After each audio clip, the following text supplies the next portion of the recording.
Glória a Deus. Você já cumprimentou a pessoa que está do seu lado? Você já deu boa noite a ela? Diga: seja bem-vinda, seja bem-vindo em nome de Jesus. Amém? Glória a Deus. Quem hoje está nos visitando pela primeira vez? Pastor, minha primeira vez aqui na igreja. Quem está aqui pela primeira vez? Temos uma pessoa. Quem mais? Pastor, primeira vez que eu venho aqui nesse ministério. Sejam muito bem-vindos. Amém? Em nome de Jesus. Que não seja só uma visita, né? Que você possa realmente sentir o chamado de Deus para caminhar conosco. Amém? Estamos caminhando na fé, estamos caminhando diante das lutas, das adversidades. Pastor, esse dia no devocional, ela disse algo interessante. Ela falou assim que a arca de Noé andava sobre as águas, né? E é a realidade. Veio o dilúvio. Eu estava vendo esses dias alguns vídeos na internet, né, de alguns lugares que as águas têm, como diz assim, feito muito estrago, né? Aí a gente fica observando e fala assim: poxa vida, a natureza está revoltada, está brava, né? Mas a gente vai para a palavra e a gente vê o quanto que nós, vou dizer nós, porque todos nós às vezes nos enquadramos nisso, quanto que o ser humano ele é imprudente. Quanto que o ser humano ele é muito imprudente. Por quê? Aqui passa um rio e ali, poucos metros do rio, eles vão e constroem suas casas. E aí o que vai acontecer? No momento de enchente, a água vai levar a casa embora. Aí eu fico observando, a gente fica triste, fala: nossa, que tragédia, as águas ali fizeram estrago. Mas se a pessoa seguir os ensinamentos do mestre, ela não vai edificar a sua casa sobre a areia, ela vai edificar sobre a rocha. Amém? Então a pessoa vai ser prudente, vai edificar a casa num local mais alto, num lugar que é onde, mesmo que se houver uma inundação, uma enchente, não vai afetar aquela casa. Mas olhando biblicamente falando, olhando para a palavra de Deus, as águas que vêm turbulentas, né? Assim como veio as águas do dilúvio, e Noé, por obedecer a palavra de Deus, ele construiu a arca, e diz as escrituras que por ele ter construído a arca, ele salvou ele e a sua casa, ele se salvou da sua família. Hoje também estamos dentro da arca. E que arca é essa? A igreja. A igreja. E aonde que o próprio Deus usa a sua palavra de salvação, Ele nos garante a salvação se nós estivermos firmados, ligados a essa arca, ligados a essa videira verdadeira que é o Senhor Jesus. E nós possamos, assim como a arca ela andou sobre as águas, nós também podemos andar sobre as adversidades, andar sobre as lutas que virão, né, no nosso dia a dia. Porque lutas virão, adversidades virão todos os dias da nossa vida. Todos os dias você vai enfrentar uma batalha, enfrentar uma luta. E por que você enfrenta a batalha? Por que você enfrenta a luta? As lutas, preste bem atenção, elas vão te forjar o seu caráter, elas vão vai deixar você cada dia mais forte. Amém? Você diz assim: poxa vida, eu passei por uma batalha, por uma luta e já veio outra. Agora por quê? Deus está te capacitando. Amém? E as lutas não são para nos destruir, pelo contrário, são para nos fortalecer. Para nos fortalecer.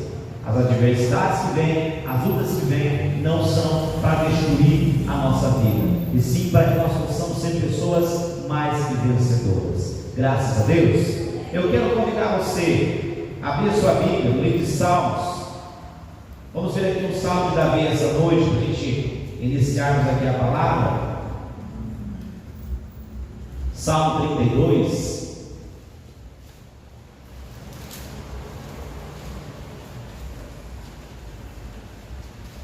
Os Salmos de número 32.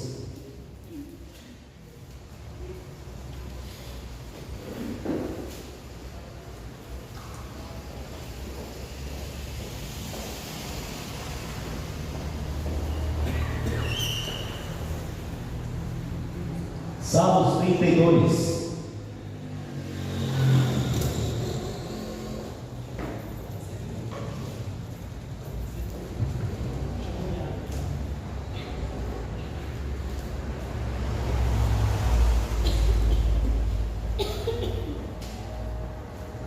Diz assim: bem-aventurado é aquele cuja transgressão é perdoada e cujo pecado é coberto. Bem-aventurado o homem a quem o Senhor não imputa maldade e em cujo espírito não há engano. Enquanto eu me calei, envelheceram os meus ossos pelo meu bramido em todo dia, porque de dia e de noite a tua mão pesava sobre mim, e o meu humor se tornou em sequidão de éstio. Confessei-te o meu pecado, e a minha maldade não encobri. Dizia eu: confessarei ao Senhor as minhas transgressões, e tu perdoastes a maldade do meu pecado. Pelo que todo aquele que é santo orará a ti a tempo de poder achar, e até o transbordar de muitas águas, estas a ele não chegarão. Amém? Até aqui. Queridos, sabemos que o Senhor Jesus pagou um alto preço naquela cruz pela humanidade. Sabemos que todos nós temos falhas, somos pessoas que estamos sujeitos ao pecado, sujeitos a errar, e erramos todos os dias. Davi tinha essa consciência, que ele errava todos os dias. Davi tinha essa consciência, que se ele se calasse diante do seu pecado, os seus ossos iam se enfraquecer. Qual é o segredo para nós? Somos pessoas falhas. Enquanto estivermos aqui nesse corpo, nessa matéria, nós vamos errar, vamos falhar. Às vezes nós falhamos com o nosso cônjuge, falhamos com os nossos filhos, falhamos no nosso trabalho, no nosso dia a dia. Enquanto estivermos nesse corpo físico, estaremos sujeitos a errar. Mas uma coisa é certa: se nós buscarmos em Deus o fortalecimento, se a gente não se conformar, como diz Paulo, a carta aos Romanos, porque muita gente se conforma. Muita gente, quando lê na Bíblia, diz assim a palavra, que aquele que disser que não tem pecado já mentiu, não há verdade nele. Realmente. Mas o pecado, veja bem, queridos, ele está sempre nos rodeando, está sempre ao nosso território. Essa noite é uma noite propícia para nós falarmos disso, porque hoje é dia de Santa Ceia, dia de reflexão, dia de nós chegarmos aos pés do Senhor, pedir a Ele perdão pelos nossos pecados, pelas nossas transgressões.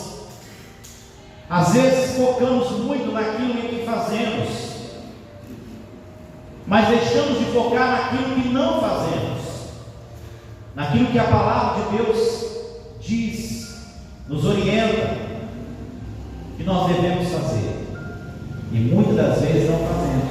Olhamos para o que é errado, sim, algo que é grande, que está na nossa frente, a gente observa, mas como diz o livro de Eclesiastes, são as pequenas raposinhas que comem a flor da vinha, e a vinha se torna estéril. Olhamos para os grandes feitos, olhamos para os grandes pecados, mas os pequenos deixamos de lado, como se não tivesse importância. Mas quando você passa a olhar para as pequenas coisas, aí faz toda a diferença. Amém? De repente a pessoa fala assim: pastor, eu não sou uma pessoa que vive em pecado, eu não adultero, eu não me prostituo,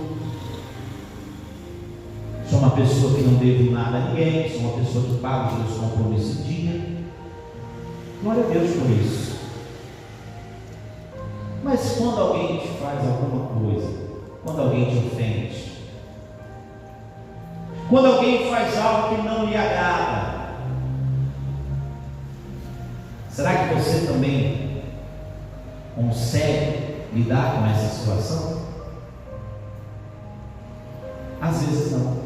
Às vezes não conseguimos lidar com situações pequenas, e são essas coisas pequenas que nos amarram, são São essas coisas pequenas que nós não percebemos. Isso é o que tem nos segurado. Isso é o que tem impedido da gente alcançar grandes realizações. Eu falei aqui, no dia 31, acerca de olharmos para frente, não olharmos para o passado, como diz a palavra, esquecendo-me das coisas que para trás ficam, eu avanço para o alto. Aquela pessoa fez algo que me desagradou, me ofendeu, mas eu não vou ficar ali remoendo aquilo ali, eu vou perdoar aquela pessoa e vou seguir em frente, porque isso é bíblico, isso está na palavra.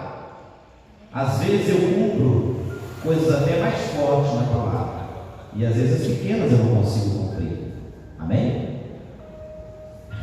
Eu me lembro de Naamã, o sírio, quando ele chegou lá em Samaria, chegou diante do profeta, e o profeta falou para ele assim: ó, vai lá e mergulha 7 vezes no Rio Jordão. E ele foi irritado, né? Ficou bravo. Aí o servo dele falou assim: meu rei, meu senhor, se o profeta tivesse te pedido uma causa grande, algo grande para o senhor fazer, o senhor não faria? Ele disse: eu faria. Eu faria. Só que lá na Síria tem rios muito mais limpos. Eu podia mergulhar naqueles rios lá e ficar limpo. Por que eu tenho que mergulhar no Rio Jordão, esse rio sujo, poluído?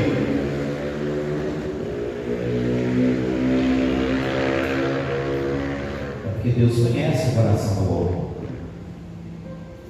Então é uma pequena coisa que ele deveria fazer. E às vezes, irmãos, as pequenas coisas nos deixam indignados. É difícil chegar para o Marcelo, que eu o ofendi, e falar: Marcelo, me perdoa. Perdoa.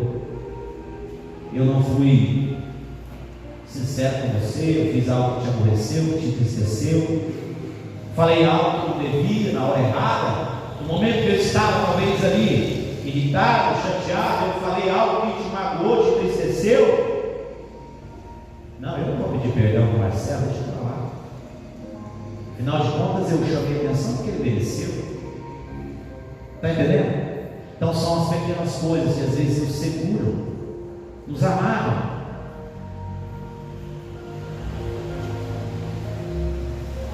Então Davi, ele disse o seguinte: eu serei sincero diante do Senhor. Serei sincero. E ele disse: enquanto eu não confessei o meu pecado ao Senhor, os meus ossos se enfraqueceram. Por que isso? Que o pecado lhe gera dano. Paulo, na carta aos Romanos, ele diz que o salário do pecado é a morte. Existem duas coisas: você pecar, você viver em pecado. A pessoa que vive em pecado, ela não se importa que está errando, ela continua adulterando, continua se prostituindo, continua fazendo aquilo que não agrada ao Senhor, ela não ora, ela não luta para se livrar daquela fraqueza, ela já está conformada com aquela vida que ela está vivendo. Então essa pessoa é uma pessoa que está vivendo em pecado, e muitas das vezes está dentro de uma igreja, conformada, achando que ela é diferente, achando que Deus vai perdoá-la no dia do juízo, achando que tudo vai ser normal para ela. Não, afinal de contas, Deus sabe da minha fraqueza, Deus conhece, afinal de contas, Deus é amor. E a pessoa permanece com ele, ela não luta para sair daquela situação, permanece ali. Isso é aquela pessoa que vive no pecado. Pecar, como diz a palavra, todos nós erramos, nós pecamos, mas nós não devemos nos conformar com aquela vida que estamos vivendo. Amém? Amém ou não? Devemos olhar para a nossa vida, confessar diante de Deus o nosso pecado, para que possamos ser perdoados. E a obra que foi feita na cruz, ela terá efeito na nossa vida. Quando? Quando nós confessamos e quando nós deixamos. A palavra diz assim, que aquele que confessa e deixa, alcança a misericórdia do Senhor. Alcança. Pastor, mas eu estou passando luta, estou passando adversidade, nessa área da minha vida está difícil. Fala com Deus. Você que é mulher, está passando luta em qualquer área que seja, conversa com a pastora, conversa com o pastor, os homens, né? Vamos lutar junto, vamos guerrear junto, vamos carregar a carga uns dos outros. Somos o corpo de Cristo, nós como igreja somos o corpo de Cristo. Ah, mas eu vou falar isso com a minha pastora, eu vou falar isso com o pastor, o que vai pensar de mim? Irmãos, se nós estamos aqui, é porque nós estamos preparados para ouvir o que você tem para dizer. A gente não vai se chocar com a sua confissão em alguma área da sua vida, pode ficar tranquilo. A gente vai te ajudar em oração, orientar você na palavra, como que você vai se livrar dessa situação que você está vivendo. Amém? Não estamos aqui para julgar você, de jeito nenhum. Uma própria palavra de Deus fala que Deus não enviou seu Filho ao mundo para que condenasse o mundo, mas para que o mundo fosse salvo por ele. Então todos nós, na posição de servo do Senhor, não foi dado a nós o direito de julgamento, de jeito nenhum. Mas a Bíblia diz que nós devemos suportar a fraqueza uns dos outros e carregar a carga uns dos outros. Amém? Abra sua Bíblia na carta de João. Na primeira carta de João, primeira epístola de João, capítulo 1.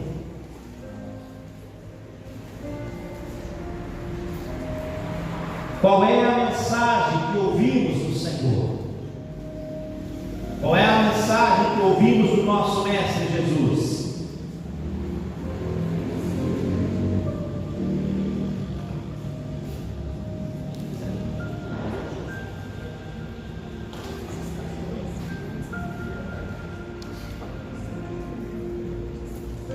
Qual é a mensagem que ouvimos do Senhor? Capítulo 1.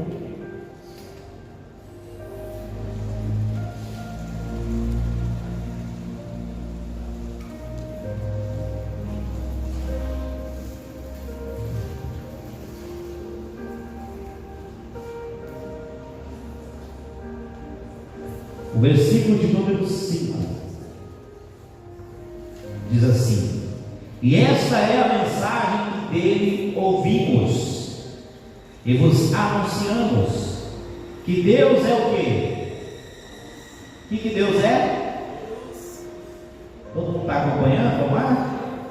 E essa é a mensagem que ouvimos dele e que vos anunciamos, que Deus é luz e não há nele trevas nenhuma. Se dissermos que temos comunhão com ele e andamos em trevas, mentimos e não praticamos o que? A verdade. Em outras palavras, Deus, chegou o momento da gente escolher um lado. Chegou o momento. Chegou o momento de você escolher o lado que você quer ficar. E pode ter certeza, se você escolher o lado de Jesus, Ele não te abandona. Amém? Se você escolher lutar, se você escolher perseverar na palavra de Deus, mesmo diante de lutas, mesmo diante de adversidades que venham, se você conseguir permanecer, você será um bem-aventurado. Ontem a gente estava conversando aqui com os irmãos e eu fico feliz porque a maioria dos líderes que estão comigo aqui, irmãos, eles estiveram conosco nos momentos bons e nos momentos maus. Quando um tempo nós ficamos sem salão na igreja, que nós congregamos na garagem da minha casa, todos eles estavam firmes lá. Amém? Amém ou não? Então, o que significa isso? A igreja tem que estar unida. Alguns dispersaram, alguns foram embora, não quiseram ficar junto, mas teve aqueles que ficaram firmes, para a glória de Deus. E o Senhor nos trouxe até aqui. E para onde Ele vai nos levar, só Ele sabe. Amém? E eu creio que Ele tem coisas grandes, coisas maravilhosas. Então, quando você escolhe estar com Jesus, não quer dizer que tudo vai ser as mil maravilhas. Vai ter luta, vai ter diversidade, vai ter momentos que você será provado. Eu estou citando o caso dos irmãos porque teve um momento de luta no ministério, teve um momento de adversidade. Porque andar com Jesus, irmãos, é fácil quando tudo vai bem, não é? Andar com Jesus, quando tudo está indo bem, é maravilhoso. Mas eu digo para você, se você escolhe andar com Jesus, pode ter certeza, a vitória é iminente, a vitória é certa. Amém?